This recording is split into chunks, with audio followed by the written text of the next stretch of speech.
ओम नमः सिद्धे।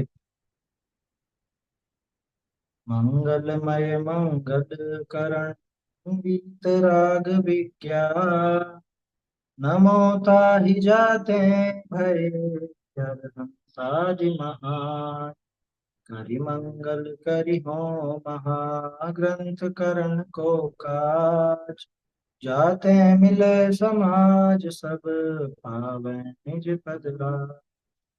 सो जिन भाव सदा सुखद अपनो करो प्रकाश जो बहुविधि भव दुखानिको करी है सत्ता।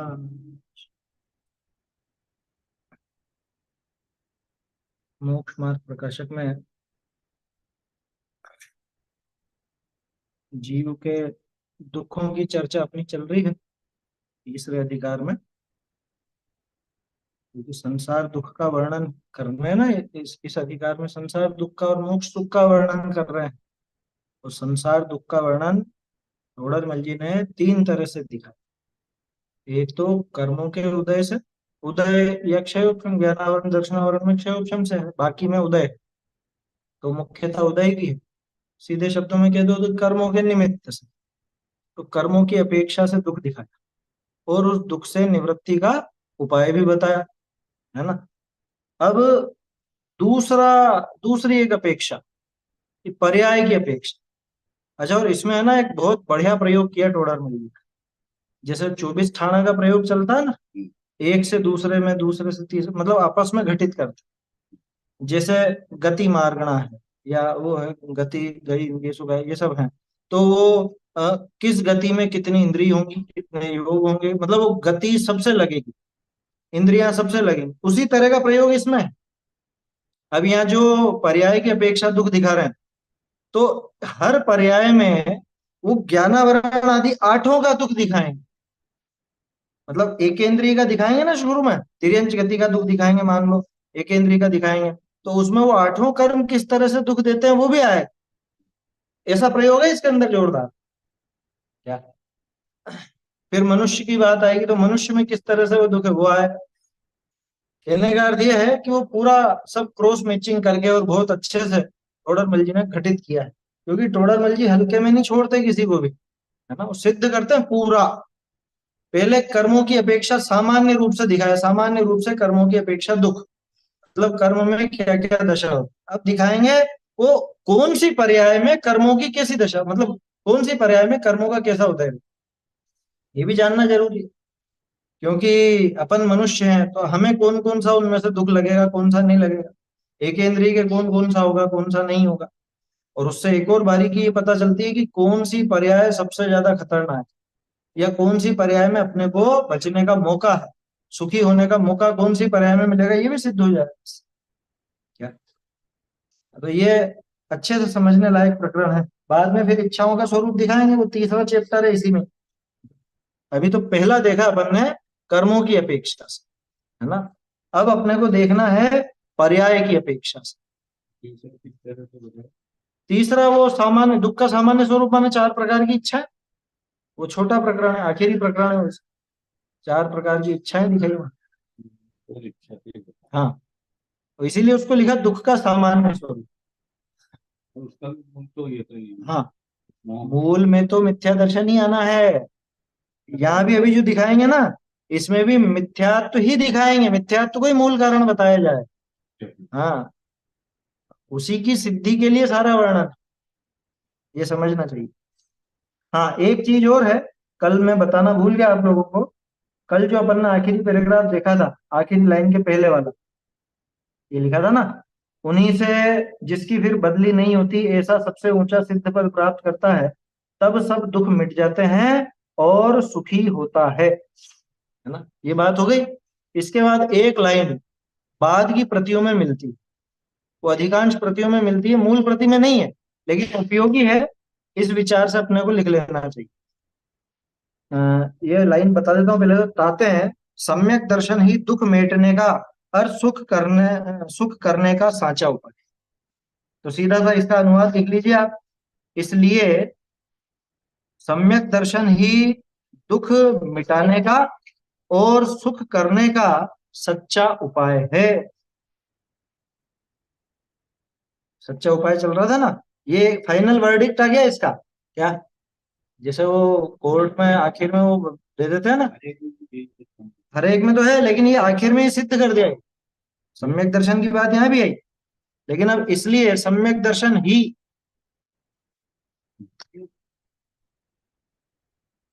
इसलिए सम्यक दर्शन ही, नहीं ये जो आखिरी लाइन है ना, इस प्रकार कर्मोदय, इसके पहले लिखना है अपने को। यानी वो जो सुखी होता है लिखा था, दुख मिट जाते हैं और सुखी होता है, ये सुखी होता है क्या आगे से लिख, इसलिए खाली जगह में लिख लीजिए ऊपर, यहाँ पे, हाँ जहाँ भी जगह मिले वहां लिख लीजिए, जहाँ आपको सुविधा हो। सुखी होता है कि बाद में, इसलिए सम्यक दर्शन ही दुख मिटाने का और सुख करने का,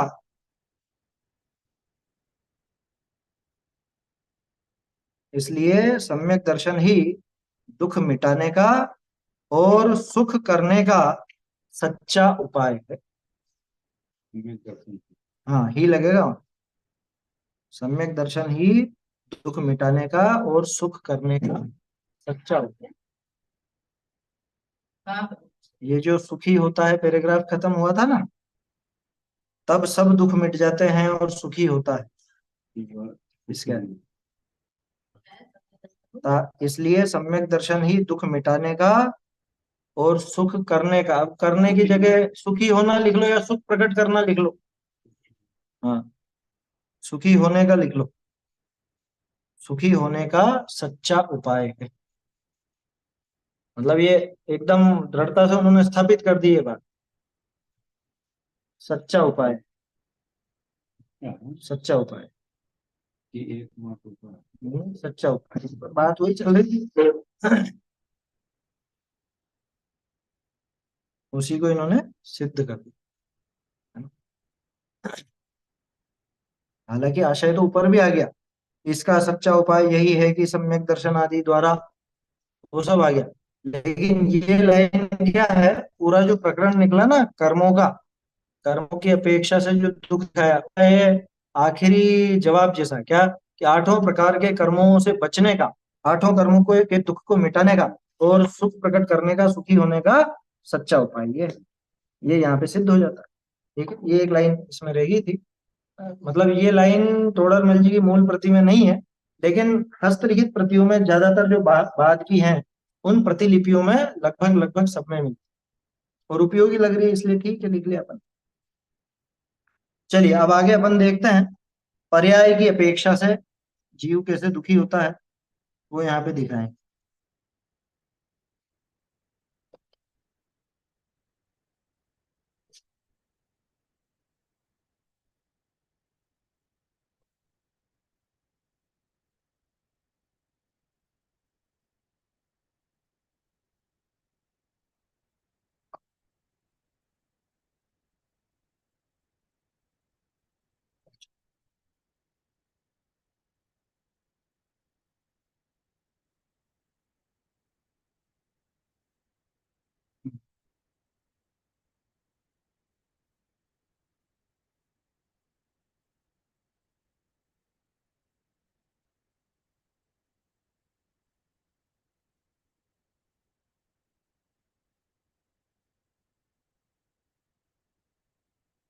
ऊपर से पांचवी पंक्ति,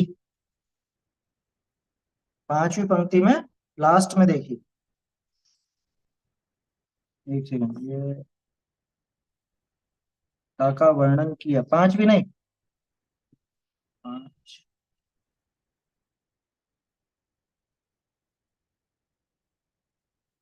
सातवीं, सातवीं पंक्ति देखिए, गलत लग गया था निशान,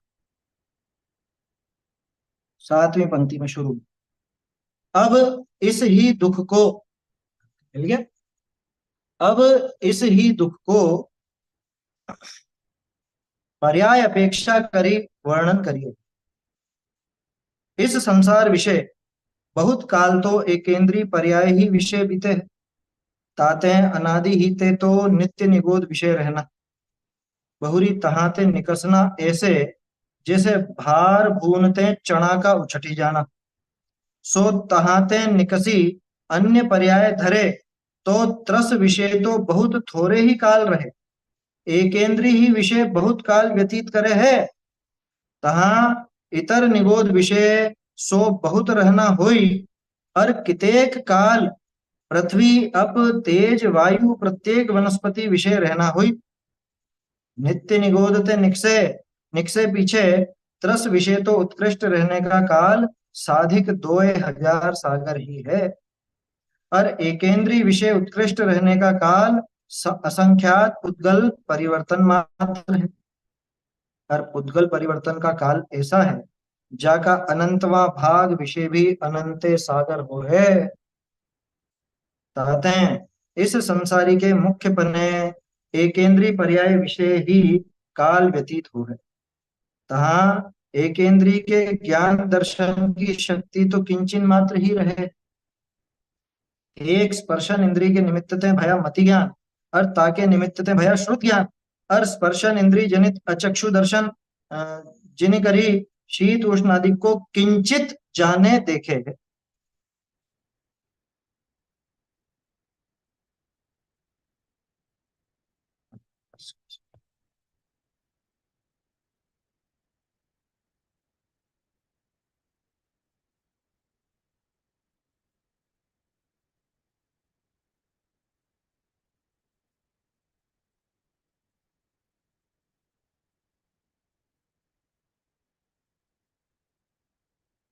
हम्म, किंचित जाने देखे।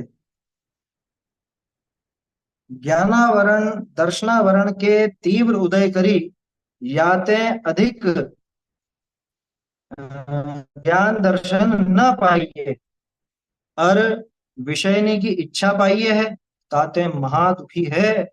बहुरी दर्शन मोह के उदयते हैं, मिथ्या दर्शन हो है, ता करी पर्याय ही को आपो शुद्ध है, अन्य विचार करने की शक्ति ही नहीं। बहुरी चारित्र मोह के उदयते हैं, तीव्र क्रोधाधिक कषाय रूप परिणय है, जाते हैं वन के केवली भगवान कृष्ण नील कापोत ए तीन अशुभ लेस्या ही कही है, सो ए तीव्र कषाय होते ही हो है। तो कषाय तो बहुत, और शक्ति सर्व प्रकार करी महाहीन, ताते बहुत दुखी होए रहे, किछु उपाय करी सकते नहीं। यहाँ को कहे ज्ञान तो किंचन मात्र ही रहा, ज्ञान तो किंचन मात्र ही रहा है, ते कषाय ते वे कहा कषाय करे। देखिए एक काम करते हैं, पहले यहीं तक देख लेते हैं अपन, ये प्रश्न तक देख लेते हैं, ज्यादा लंबा हो जाएगा नहीं। पढ़ लेता हूँ, इसका उत्तर पढ़ देता हूँ। ता का समाधान, जो ऐसा नियम है नहीं, जेता ज्ञान होई तेता ही कषाय होई। ज्ञान तो क्षयोपशम जेता होई तेता हो है। सो जैसे को आंधा बहरा पुरुष के ज्ञान थोड़ा होते भी बहुत कषाय होते देखी है, तैसे एकेंद्रीय के ज्ञान थोड़ा होते भी बहुत कषाय का होना मानना है। ठीक है ना। बहुरी बाह्य कषाय प्रकट तब हो है, जब कषाय के अनुसार ही किछु उपाय करे, सो वे शक्तिहीन है, ताते उपाय करी सकते नहीं, ताते उनकी कषाय प्रकट नहीं हो है। जैसे को पुरुष शक्तिहीन है, ताके कोई कारण ते तीव्र कषाय होई, परंतु किछु करी सकते नहीं, ताते वाका कषाय बाह्य प्रकट नहीं हो है, वो ही अति दुखी होई। जैसे एकेंद्रीय जीव शक्तिहीन है, तिनके कोई कारण ते कषाय हो है, परंतु किछु करी सके नहीं, कहते हैं वन का कषाय बाह्य प्रकट नहीं हो है, वे आप दुखी हो है, वे स्वयं दुखी होते हैं। चलिए यहीं तक देख लेते हैं अपन, फिर आगे की चर्चा करेंगे। देखो क्या कहा। हम्म। अब इसी दुख को पर्याय अपेक्षा करी वर्णन करी, इसके बारे में शुरू में बात कर ली अपन। इसी दुख को, किस दुख को, कि जो दुख कर्मों की अपेक्षा से दिखाया गया, इसी दुख को पर्याय की अपेक्षा से। और एक खास ध्यान रखना, फिर बता देता हूँ, यहाँ टोडरमल जी ने अद्भुत प्रयोग किया है 24 ठाणा की तरह, कि जैसे वो एक एक मार्गणा को हर एक मार्गणा से क्रॉस मैच करते हैं, है ना, गतियां सारी जाति इंद्रिय वगैरह सब में लगाएंगे, ऐसे ही जाति सब गति और इंद्रिय वगैरह उन सब में लगाएंगे। ठीक उसी तरह से, है ना, यहाँ पे भी अभी जो अपन ने कर्मों का दुख देखा, कर्मों के उदय वाली बात पूरी हो गई ना, आठों कर्मों की। अब यहाँ पे हर एक पर्याय में उन आठों कर्मों से क्या क्या होता है वो, जिस पर्याय की भी बात करेंगे उसमें आठों कर्म घटित करके दिखाएंगे टोटल। देखो, इस संसार विषय बहुत काल तो एकेंद्रीय पर्याय ही विषय बीती। अधिकांश समय इस जीव का एकेंद्रीय पर्याय में बीतता है। अरे बहुत से जीव तो ऐसे हैं जिनका पूरा जीवन ही एकेंद्रीय बीतता है। पूरा जीवन माने वो अनंत अनंत काल निकलते ही नहीं बेचारे, कभी नहीं निकल पाते कभी भी। ऐसे ऐसे जीव भी हैं जो कभी नहीं निकलेंगे, क्या वो कभी निगोद से निकलेंगे नहीं, है? तो उनका तो पूरा ही जीवन उसमें रहे। ऐसे ही यहाँ पे देखना कि अभी अपना खुद का भी विचार करो, तो हमारा अधिकांश जीवन कहाँ पे बीता, एकेंद्रीय पर्याय में। और एकेंद्रीय का अर्थ सिर्फ निगोद नहीं है, निगोद तो एकेंद्रीय है ही सही। अच्छा, बहुत से लोग क्या निगोद को कुछ अलग ही समझते नीचे है। हैं। हाँ, निगोद कौन से इंद्रिय जीव है। अच्छा, बहुत से तो निगोद को तिर्यंच भी नहीं समझते। सबसे पहले तो ये समझ लो कि चारों गतियों में निगोद जो है वो तिर्यंच गति, ठीक है। और तिर्यंच गति में भी एकेंद्रीय है। अब बहुत से यूं सोचते हैं कि सभी एकेंद्रीय निगोद कहलाते हैं, वो भी बात नहीं है। जल का एक, पृथ्वी का एक, अग्नि का एक, वायु का एक, ये एक, ये एकेंद्रीय है लेकिन ये निगोद नहीं है। वनस्पति का एक निगोद है लेकिन वो भी सारे नहीं, प्रत्येक वनस्पति निगोद नहीं है, साधारण वनस्पति निगोद है। आया समझ? साधारण वनस्पति जो होती है वो निगोद कहलाती है। प्रत्येक वनस्पति जो अपन खाते हैं वो फल सब्जियां, हाँ एकेंद्रीय की कहा मना है। कहने का अर्थ ये है कि सभी वनस्पति निगोद नहीं है। निगोद सारी वनस्पति जरूर है, वो वनस्पति का एक जीव कहलाता है निगोदिया। हाँ? जब हम छोटे थे और मतलब ये शुरू शुरू में ये बात पता चली, तो ऐसा सोचते थे तीन लोग में निगोदिया भरे हुए हैं, तो तीनों लोग में तो फल सब्जियां नहीं है, लेकिन है क्या, तीनों लोग में क्या फल सब्जियां फैली हुई हैं क्या? क्या आलू आलू भरे हुए हैं क्या सब जगह, जो निगोदिया जीव होंगे? सिद्धशिला पे क्या है, सिद्धशिला पे निगोदिया है ना, वहां कौन कौन से आलू उगा रखे हैं वहां पर, हैं? तो आलू की बात नहीं है, वो वनस्पति का एक की श्रेणी में जाते हैं, साधारण वनस्पति कहलाती है। और उसको रहने के लिए कोई वो जमीकंद ही चाहिए ऐसी बात नहीं, साधारण वनस्पति नाम है सभी जगह। तो बहुत सूक्ष्म है। अरे ये अपन बोल रहे हैं उसमें भी कितने ही निगोदिया जीव मर रहे हैं। तो के बीच में से होके निकलते हैं। हाँ, अपने शरीर से आर पार निकल रहे हैं अभी भी। सिद्धशिला में निगोदिया कैसे है? निगोदिया हर जगह, पूरे तीन लोक में ठसाठस भरे हुए हैं। सिद्धों के आत्मा के हाँ, बीच से निकल रहे हैं। सिद्ध भगवान जहाँ मौजूद है ना, सिद्ध भगवान जहाँ विराजमान है, उसी जगह पे ये निगोदिया भी मौजूद है। नहीं, फिर वो बताते हैं कि तीन लोग में जो नीचे नीचे से वो महानिगोद कहते हैं उसको। वहां तो सिर्फ निगोदी, वहां और कुछ है ही नहीं। है समझ में? सातवें नरक के नीचे जो बताया जाता है वो महानिगोद कहते हैं उसे। तो अकेले वहां थोड़ी ना निगोदिया, निगोदिया तो पूरे तीन लोक में ठसाठस भरे हुए हैं। आया समझ में? कहते हैं, हाँ, नरक में और नहीं होते नाटकी के अलावा। नहीं, ऐसा नहीं। दो इंद्री तीन इंद्रिय आदि त्रस जीव नहीं होते, कीड़े मकोड़े नहीं होते। वनस्पति का भी नहीं होता। हाँ, ये है बस निगोदिया। सूक्ष्म निगोदिया मतलब। हाँ, सूक्ष्म निगोदिया, सूक्ष्म निगोदिया है जो तीनों लोक में ठसाठस भरे हुए। ये जो है ना, यहाँ पे जो ये आलू वगैरह और इनकी जो अपन सोचते हैं, ये बादर कहलाते हैं, ये भी निगोदिया है। वो जैसे अभी हवा में या कहीं पर भी आप कहीं भी जाओ, निगोदिया जीव तो हर जगह, सूक्ष्म निगोदिया तो सभी जगह। वो सूक्ष्म निगोदिया की बात है, जो पूरे तीन लोक में ठसाठस भरे हुए हैं, वो सूक्ष्म निगोदिया है ना? बोलो।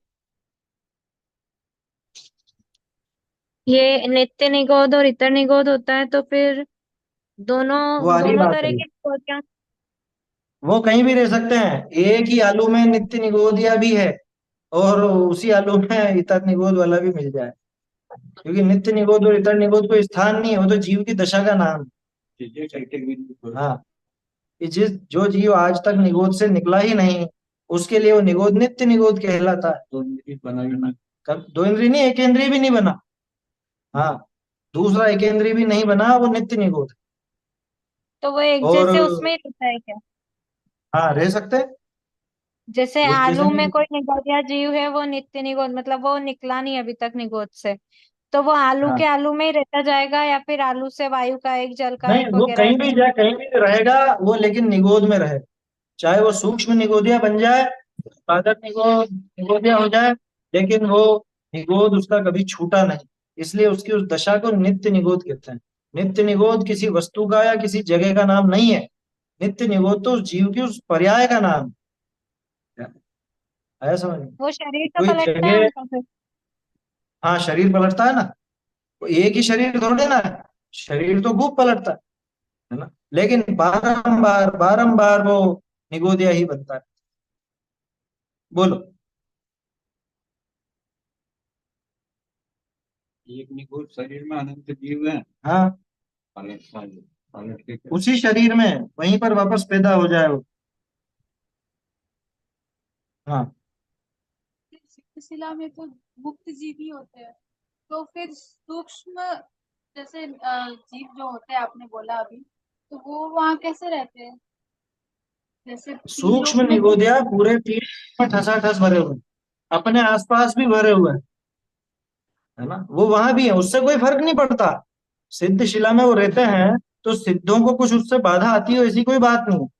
सिद्धों के आर पार निकल जाते हैं वो तो, यार, सिद्ध शिला के आर पार निकल जाएंगे, उसमें कहाँ दिक्कत है। भाई, उनको रहने के लिए जो सूक्ष्म निगोद का शरीर चाहिए, वो इतना बारीक है कि हर जगह रहता है, हर जगह। और उनको तो कोई तरस नाड़ी की बाधा नहीं है, क्या, कि तरस जीव है तो तरस नाड़ी में ही रहेगा। वो तो सभी जगह रहता है। तीन लोक में ठसाठस भरे हुए, वो सूक्ष्म निगोदिया की बात है। तो देखो क्या कहा, इस संसार विषय बहुत काल तो एकेंद्रीय पर्याय विषय ही बीते हैं। एकेंद्रीय पर्याय में बीतता है। उत्तम सेवन पूजा में ना हाथ हिलाने से नहीं। हाँ, अपन हाथ हिलाते हैं, सांस लेते हैं, है ना, या कुछ भी क्रिया करते हैं, उसमें ये सूक्ष्म निगोदिया जीव तो बेचारे मरते ही, उनसे उनका कोई उपाय भी नहीं कर सकते आप, कोई बचा नहीं सकता उनको।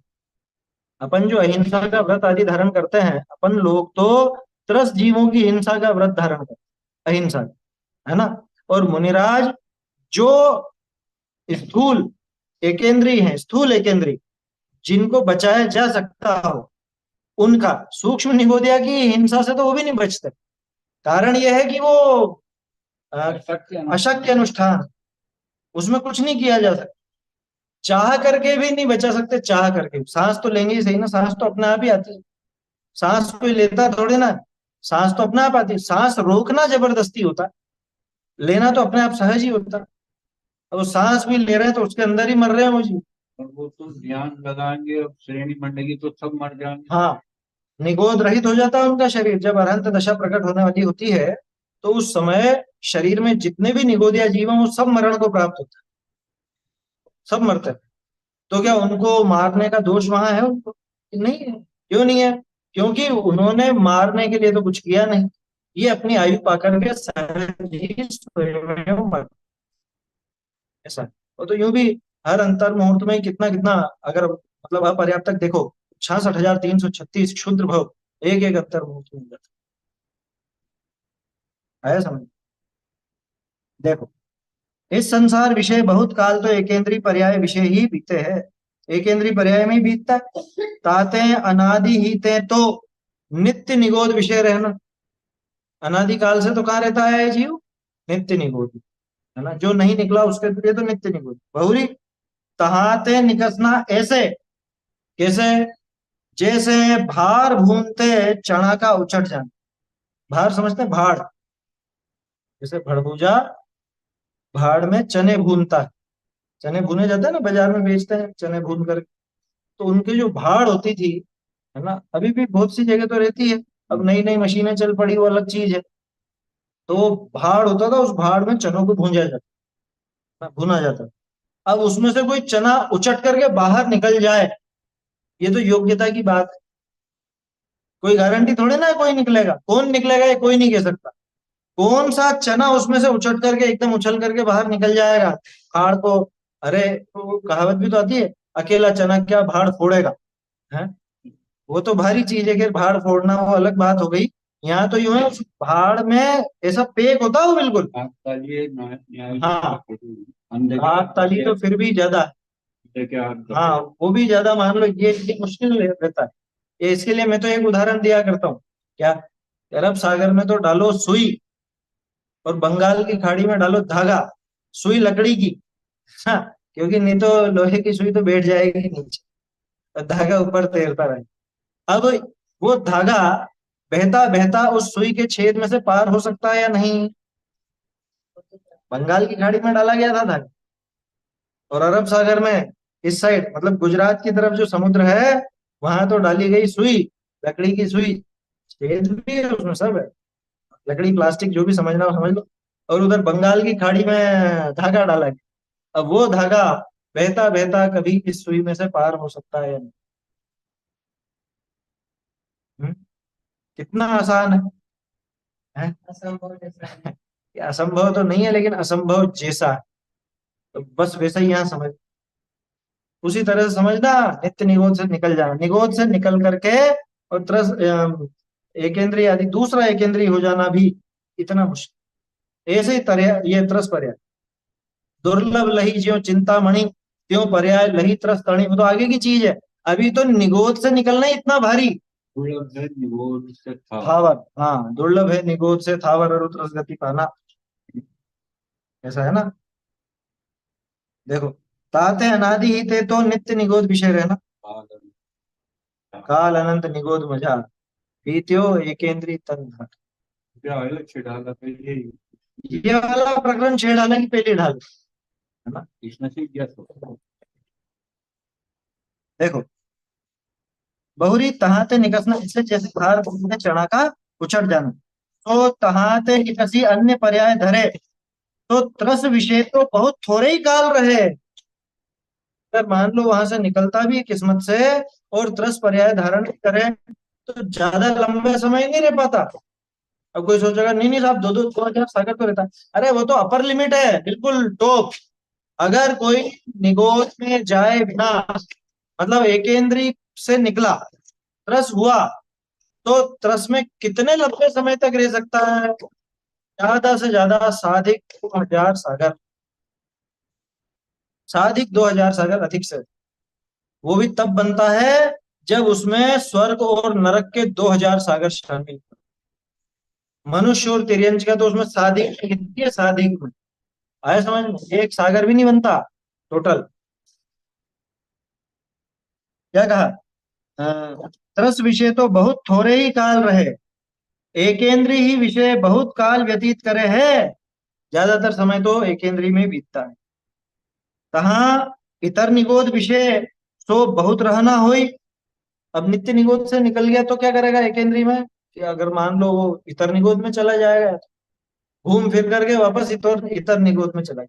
अरे नित्य निगोद से निकला, ठीक है, मतलब निगोद से निकला, और मान लो प्रत्येक वनस्पति हुआ, प्रत्येक वनस्पति निगोद नहीं है ना, तो प्रत्येक वनस्पति हो गया, और मर के वापस निगोद में चला।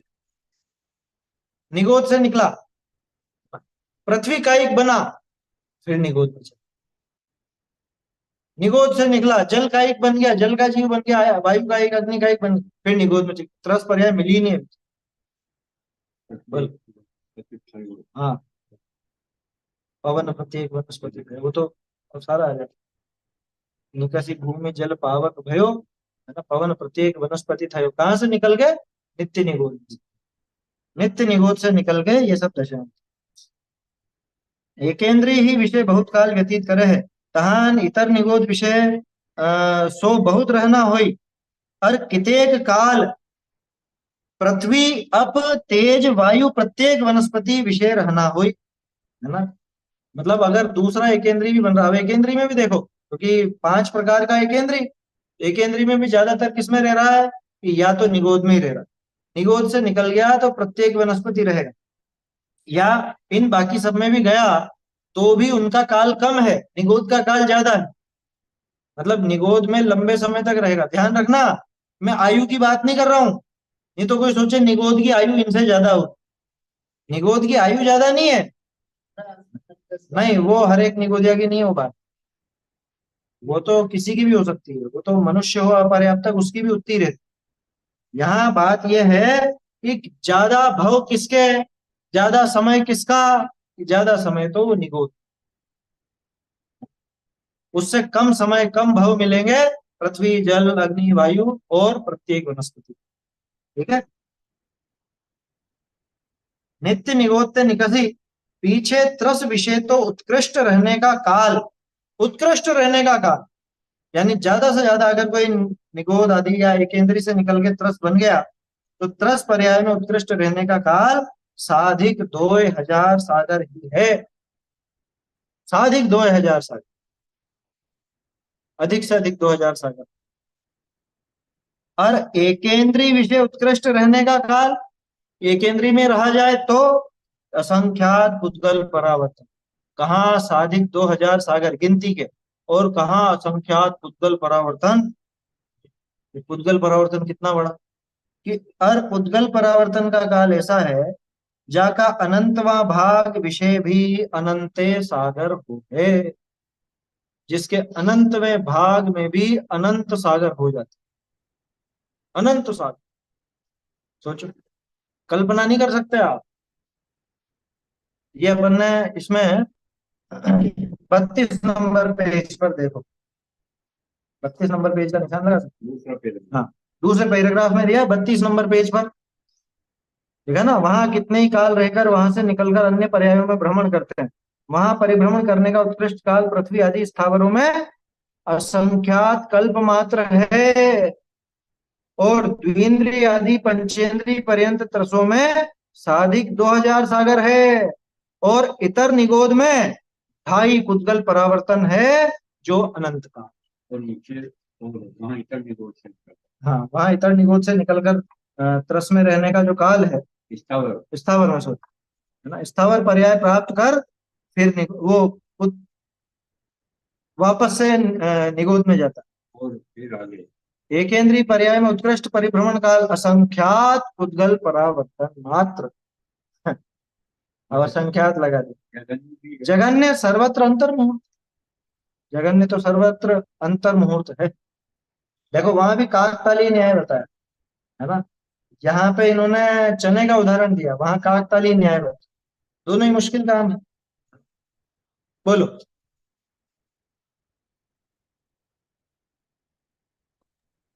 इतर निगोद इसी को कहेंगे ना, जो एक बार नित्य निगोद में से निकल के वापस जाता है। हाँ, उसका नाम इतर निगोद। भाई नित्य निगोद तो एक बार निकला और खत्म, नित्य निगोद तभी तक है जब तक जीव नित्य निगोद से निकला नहीं। निकला नहीं का मतलब यूं नहीं कि भव नहीं पलटा, भव तो पलटा, लेकिन बार बार वही निगोद निगोद निगोद निगोद निगोद निगोद। मरा, निगोद रूप पैदा हुआ, फिर मरा, फिर निगोद रूप पैदा हुआ, फिर मरा, फिर निगोद रूप पैदा हुआ, ये चलता रहे। तो जब तक ऐसा चलेगा तब तक कहलाता है नित्य निगोद। और एक बार नित्य निगोद से उचट करके निकल गया, बाहर निकल गया, चाहे वो प्रत्येक वनस्पति हो गया हो, है ना। इतर का अर्थ हाँ, इतर माने दूसरा, इतर शब्द का अर्थ ही दूसरा है ना, इतर शब्द का अर्थ ही दूसरा होता है। देखो क्या कह रहे हैं, किते काल पृथ्वी अब तेज वायु वनस्पति विषय रहना होई, नित्य निगोत्य निकसी पीछे त्रस विषय तो उत्कृष्ट रहने का काल साधिक 2000 सागर ही है। साधिक 2000 सागर, इससे ज्यादा नहीं रह सकते आप क्या। भाई इसको ऐसे समझना कि जीव के दो ही मुख्य ठिकाने हैं, दो ही हेडक्वार्टर, क्या, या तो अपना काम कर लो मोक्ष चले जाओ, है ना, या तो मोक्ष। और अगर मोक्ष नहीं गए तो ये गारंटी है कि ये 2000 सागर की अपर लिमिट ये पूरी होते ही निगोद जन्म। बीच का तो बस बीच का तो यूं है चुटकियों जैसा, है ना? लेकिन विशेष क्या है, विशेष बात है बीच की है। और वो भी वो 2000 सागर की मत गिनो, वो जो साधिक वाला समय है ना, थोड़ा सा जिसमें मनुष्य अथवा तिर्यंच बनता है, उतने मात्र काल में ही अपना कल्याण करता है। देव भी कर लेते हैं, ऐसी बात नहीं है, लेकिन मोक्ष दशा तो मनुष्य से ही प्राप्त हुई। तो साधिक के अंदर ही निपटाना है काम, 2000 सागर तो भूल ही जाओ क्या। अपने को तो ये जो साधिक वाला समय है इसमें काम निपटाना है, इसमें मोक्ष प्राप्त करना है, नहीं तो जाओ भैया वापस निगोद में, हेड क्वार्टर। तो दो ही हेड क्वार्टर हैं, या निगोद या मोक्ष। जैसे कोई अपराधी बेल पर बाहर आता है ना, जमानत पे बाहर आता है ना, और थोड़े समय बाद वापस जाना पड़ता है उसको, बस ऐसे ही समझ लेना है। ये जीव निगोद से निकला है तो अधिक से अधिक साधिक 2000 सागर की बेल मिली है इसको, उसके बाद तो इसको वापस निगोद में जाना ही पड़ेगा। हाँ ये जरूर है कि अब वो नित्य निगोद नहीं कहला है, अब इतर निगोद कहला है। देखो एक तो बहुत से लोग है ना उसमें उलझते हैं, नित्य निगोद नहीं अब तो इतर। फर्क क्या पड़ रहा है, नित्य हो या इतर हो, फर्क क्या पड़ रहा है? सबका अर्थ ही समझते ये हैं। उसका जो है कि वहाँ से तो उससे क्या फर्क पड़ गया, निगोद तो निगोद ही है ना। नित्य निगोद में ज्यादा दुख है, इतर निगोद में कम दुख है, ऐसा तो नहीं है। उसको बराबर ही है, पर वो वहाँ से निकल सकता है जान से। तो वहीं से भी निकल सकते नित्य निगोद से भी निकलता ही है। यही तो है, वहां से निकल। अपन भी नित्य निगोद में ही थे। नित्य निगोद तो सिर्फ तब तक की दशा का नाम है कि जब तक ये आज तक निगोद छोड़ करके कुछ और नहीं, बस। इसलिए उसको ज्यादा जोर मत देना उस बात पर कि नित्य निगोद और इतर निगोद में क्या है क्या नहीं है। दोनों समान ही है ना, मतलब दुख की अपेक्षा तो दोनों समान, हर चीज में हर समान चीज में ही समान। क्या है। वो बस एक ही बात है कि इससे आज तक निकला ही नहीं और इससे निकल के वापस आई। तो फिर क्या हुआ, अभी क्या अच्छा वापस आ गया क्या अंतर है? तो भी उसको बताया ना, अभी देखा ना 32 पेज पे अपन ने कितना बताया, असंख्यात कहाँ से है? असंख्यात उद्गत परावर्तन, तो अनंत काल ही हो गया, अनंत काल ही हो गया। तो क्या फर्क पड़ गया, नित्य है कि इतर है, कोई फर्क नहीं। वहां जो लगातार जन्म मरण चलेगा ना, वहां कोई गिनने बैठेगा कि अब निकलूंगा बाहर है? देखो निगोद में उत्कृष्ट का ढाई उद्गल परावर्तन मान, क्या ढाई उद्गल वो परावर्तन, तो यानी कि जो कि अनंत काल है, अनंत काल, क्योंकि अर्ध उद्गल परावर्तन के अनंत में असंख्यात का ही का दिया, असंख्यात तो एकेंद्रीय का दिया होगा। होते हैं। हाँ क्या उद्गल परावर्तन के काल, एक उद्गल परावर्तन के अनंत में भाग में अनंत सागर, मतलब अनंत सागर इंटू अनंत, क्या गणना करोगे, एक सागर को ही अनंत काल जैसा लगता है, तो यहाँ तो अनंत अनंत सागर, एक पुद्गल परावर्तन के क्या लिखा, उसके अनंतवें भाग में अनंत सागर निकल। और वहां पर ढाई उद्गल परावर्तन मात्र के मात्र मात्र तो जैसे रुपए लिखते हैं ना, भी, अभी तो एक उद्गल परावर्तन से ही अनंत, उसके अनंत में भाग से नहीं निमट सकता, नहीं निपट सकता, भाग में अनंत अनंत सागर हो जाता। ये केवल ज्ञान जब में है, आया समझ। देखो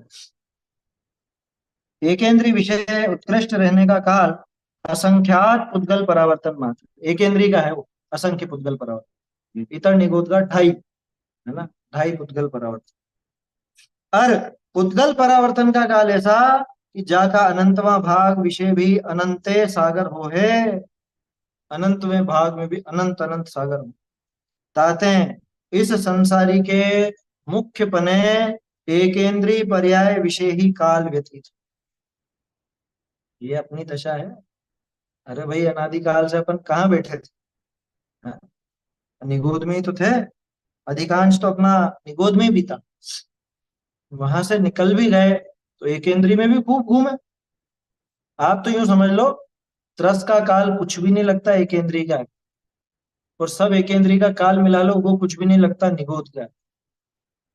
कितनी सीधी सी बात है। अपना भी अधिकांश समय तो निगोद में ही बीता या एकेंद्रीय में बीता। इसका एक था तो बहुत ज्यादा, हाँ इससे निगोद इतर निगोद से ज्यादा है। वो टोटल हो गया ना, क्योंकि पृथ्वी का एक जल का एक, ऐसा भी बन। अच्छा हाँ वो मैंने यूं बोल दिया एकेंद्रीय से ज्यादा वो निगोद का, नित्य निगोद है ना, नित्य निगोद का काल लंबा है। देखो खैर वो कुछ भी हो, वो ढाई पुद्गल परावर्तन या असंख्य पुद्गल परावर्तन, उसमें इतना वो नहीं है, क्योंकि वो अनंतानंत काल है। वो केवल ज्ञानी जानते हैं कितना लंबा काल है, अपने लिए तो अनंतानंत है। तो भैया भयभीत होना, इस दुख से इस डर से भयभीत होकर के अपना काम कर ले, ये भय अच्छा है समझ में। बाकी भय नहीं रखना, दुनिया के दूसरे भय छोड़ो, ये भय करो कि वापस में अगर निगोद में पहुंच गया तो फिर तो कोई ठिकाना नहीं है। हम्म? ताते इस संसारी के मुख्य पने एकेंद्रीय पर्याय विषय ही काल व्यतीत हो रहे तहा।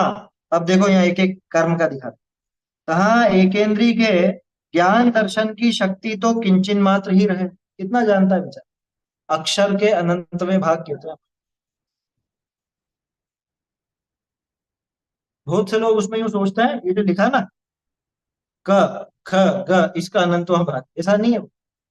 अक्षर माने केवल ज्ञान, केवल ज्ञान का अनंतवां भाग आया समझ में? जैसा आप अपने को भी तो केवल ज्ञान का अनंतवां भाग है कि नहीं, वैसा नहीं है जैसा इसको। ये तो बिल्कुल समझ लो कि ज्ञान की न्यूनतम दशा, ज्ञान की निम्नतम दशा जो होगी वो इस निगोदिया को होती, एकेंद्रीय को होती। सारी एकेंद्रीय की बात चल रही है अब तो, एकेंद्रीय के, है ना। अब ध्यान रखना, ये जो अब दशा दिखा रहा है ना, अब इसमें निगोद और एकेंद्रीय का भेद नहीं है। वो बात तो पूरी हो गई कि अधिकांश समय कहाँ बीता, कि वो एकेंद्रीय में और या उसमें निगोद में। लेकिन अब निगोदिया हो चाहे दूसरा एकेंद्रीय हो, उनके दुख एक जैसे। सबके एकेंद्रीय के ज्ञान दर्शन की शक्ति तो किंचित मात्र ही रहे, किंचित मात्र, थोड़ी सी।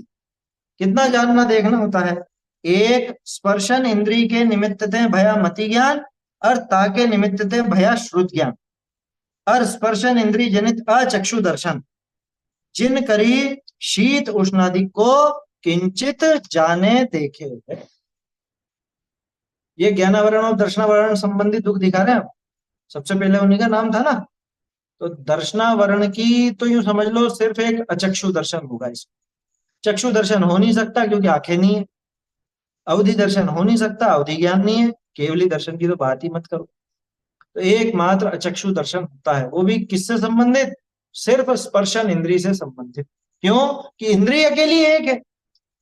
और ज्ञान कितना होगा, कि मति ज्ञान होगा। कितना होगा, कि सिर्फ स्पर्शन इंद्रिय से चल सके ऐसा मति ज्ञान, है ना। रसना घ्राण चक्षु कर्ण से संबंधित मति ज्ञान इनको नहीं होता। और श्रुत ज्ञान कितना होगा, कि जितना वो मति ज्ञान है बस उस मति ज्ञान से संबंधित वो श्रुत ज्ञान होता है। ठीक है ना, तो ऐसा लिख देना है, तहा एकेंद्रीय के ज्ञान दर्शन आदि की शक्ति तो किंचिन मात्र हो, एक स्पर्शन इंद्रिय के निमित्त ते भया मति ज्ञान, और ताके निमित्त ते भया श्रुत ज्ञान, ये तो हो गया मति श्रुत ज्ञान। और स्पर्शन इंद्रिय जनित अचक्षु दर्शन, जिन करी शीत उष्णादि को किंचित जाने देखे है ना, उनके माध्यम से शीत उष्ण को किंचित जानता देखे। किंचित माने थोड़ा, अब ये थोड़ा अपन कल्पना नहीं कर सकते क्या। हम भी तो स्पर्शन इंद्रिय से जानते हैं, जितना हम जानते हैं उतना नहीं जानते वो। आप यूं सोचो कि अपने से 1/5 होगा, 1/6 मान लो, मन को भी गिनो तो, है कि अपने से 1/6 ज्ञान होगा एक इंद्रिय जीव को, ऐसा नहीं, बहुत कम है, बहुत कम। अपन तो स्पर्शन इंद्रिय का ही अकेला पकड़ो तो स्पर्शन इंद्रिय से भी बहुत कुछ जान लेते, है ना। और फिर हमारा शुद्ध ज्ञान बहुत पावरफुल है। अपन उस स्पर्शन इंद्रिय से आगे क्या होगा, क्या होने वाला है, वो सब उससे समझ लेते। आया समझ में? जैसे मान लो आपको एकदम से ठंडी हवा महसूस हुई, तो आप ये जान लोगे कि बारिश हो गई है कहीं। ये ठंडी हवा आई ना, कि कहीं पर बारिश का पानी गिरा है, जान लेते हैं ना। वो नहीं जान पाएंगे बेचारे, उनको इस तरह का शुद्ध ज्ञान नहीं आया समझ में? क्योंकि अनुमान आदि का प्रयोग करने की फुर्सत ही नहीं है, फुर्सत के अलावा उतना ज्ञान भी नहीं है। अपना शुद्ध ज्ञान अनुमान आदि के सहारे बहुत चलता है, बहुत ज्यादा चलता है।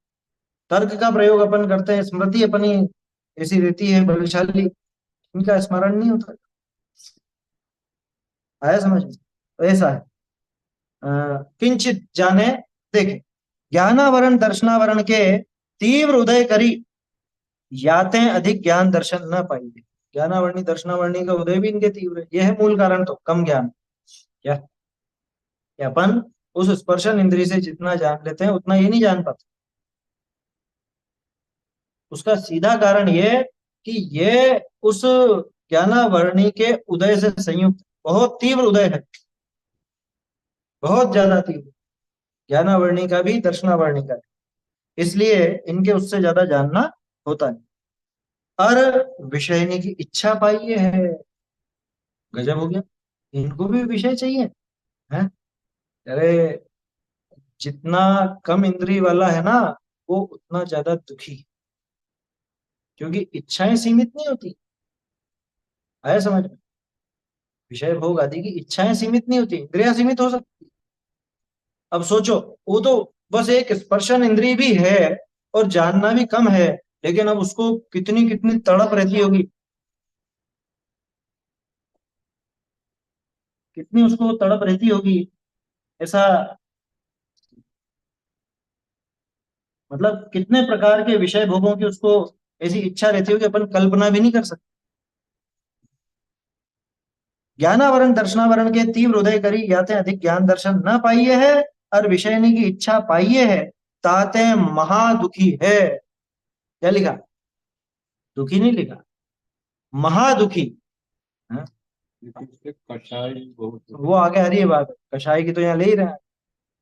मूल चीज ये देखो, पहले वो विषय की इच्छा, कषाय की इच्छा अगली। देखो मैंने कहा ना वो घटित करेंगे सब तरफ से। विषय इच्छा सबसे पहली, जानने की इच्छा तो ज्यादा है और जानने की शक्ति है कम। जैसे किसी बच्चे को एक कमरे में बंद कर दिया जाए और वहां से बस एक खिड़की हो, तो वहीं से देखेगा, बार बार यूं देखने की कोशिश करेगा, झुक झुक के, वहां का भी दिख जाए, वहां का भी दिख जाए, वहां का भी दिख जाए, लेकिन दिखेगा कैसे?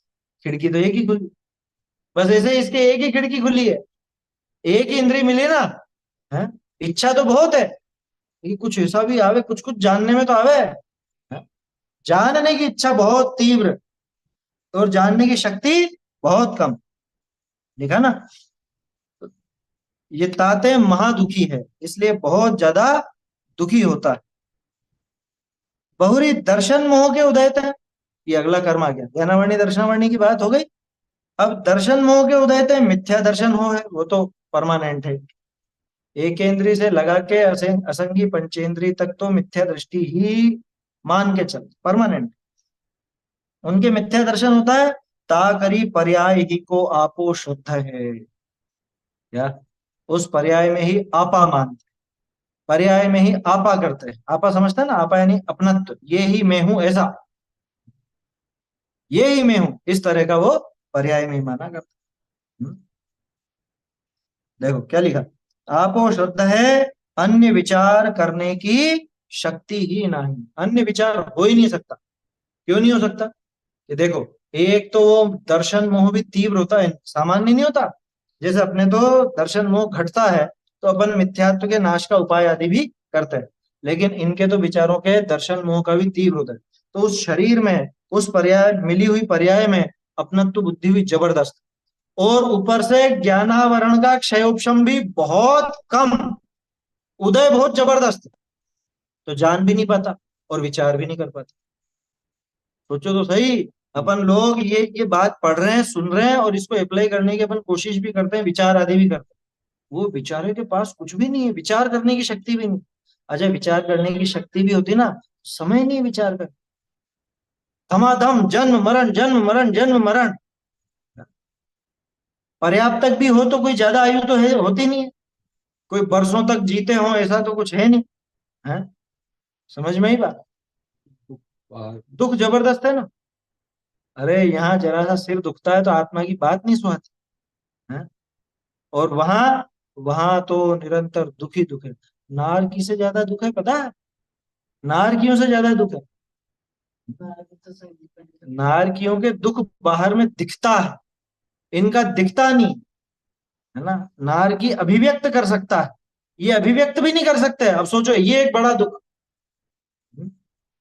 जो कुछ अपने को पीड़ा हो रही है उस पीड़ा को व्यक्त नहीं कर सकता। क्या कहते हैं लोग बात, बारिश होती है, तेज हवाएं चलती है ना, क्या कहते हैं? प्रकृति झूम रही है, झूम रही है डाली डाली, और पेड़ पौधे और सब खूब खुश हो रहे हैं, नाच रहे हैं खुशी से। भैया वो नाच नहीं रहे और जबरदस्त दिखे, ऐसी बात है ना। आगे चारित्र मोह आदि से संबंधित बात आएगी, उसको अपन कल देखें।